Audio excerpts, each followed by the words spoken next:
3 గంటల్లో 2000 అయితే సంపాదించాను మామ. అది ఎలాగో చూద్దాం ఈ రోజైతే.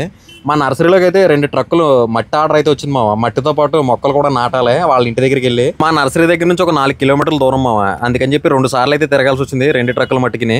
ఈ 2 ట్రక్కుల మట్టితో పాటు 2 వర్మి కంపోస్ట్ బస్తాలు, 2 అయితే కోకోపీట్ బస్తాలు, ఇవన్నీ పట్టుకుని మనం అయితే వాళ్ళ ఇంటికి అయితే వెళ్ళిపోయాం మామ. ఈ మట్టి కొట్టేటప్పుడు అయితే మనకి నడుము అయితే పడిపోయింది. ఎందుకంటే ఇలాంటి హార్డ్ పనులు చేసి చాలా రోజులైంది మామ. అందుకే పొద్దున్న ఒకటి చేసేమో కళ్ళు కూడా తిరిగినాయన్నమాట నాకు.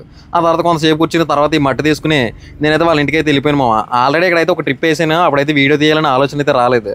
ఆ తర్వాత అయితే సరదాగా దీన్ని కూడా తీద్దాం, అసలు చూపిద్దాం ఈ రోజు ఏం చేశాను అనేది అయితే నేను ఈ వీడియో తీసి అయితే చూపిస్తున్నాను మామ. మట్టి దింపుకోవడం కూడా చాలా ఈజీగా ఉంది. బండి జస్ట్ దానికి చేసి మనం మట్టి అయితే దింపేసిన తర్వాత ఆ మట్టి దింపింది మళ్ళీ మనం సమంగా చేసుకోవాలి మామ. మొత్తం అంతా కూడా సమానంగా చేసి ఆ తర్వాత దీనిపైన మనం తెచ్చుకున్న వన్నీ కంపోస్ట్, కోకోపెట్టి ఇవన్నీ వేసి మనం అయితే మొక్కలు అయితే నాటాలన్నమాట. ఈ విధంగా మనకి వర్షాకాలం వచ్చిందంటే సీజన్లో నర్సరీ దగ్గర ఎప్పుడు కూడా ఇలాంటి బేరాలు వస్తూనే ఉంటాయి. మనం అయితే మెయింటెనెన్స్కి వెళ్ళాం. దీని అయితే మెయింటెనెన్స్ అంటారు మామ. మనం అయితే మెయింటెనెన్స్కి ఇప్పుడు వెళ్ళాం. ఎందుకంటే నాకు ఇది ఎప్పుడు అలవాట్లేదు ఈ పని. కానీ జాయిగా నేర్చుకుంటున్నాను నేను కూడా. ఎందుకంటే పొద్దున్న ఒక 2-3 గంటలు చేసామంటే మనకు కనీసం ఒక 1000 రూపాయలైనా వస్తామంట దీంట్లో సీజన్ టైంలో. మనం నేర్చుకుంటూ పోయేదేమీ లేదు కదా. అందుకని చెప్పి నేనైతే ఇలా అయితే వెళ్తున్నాను.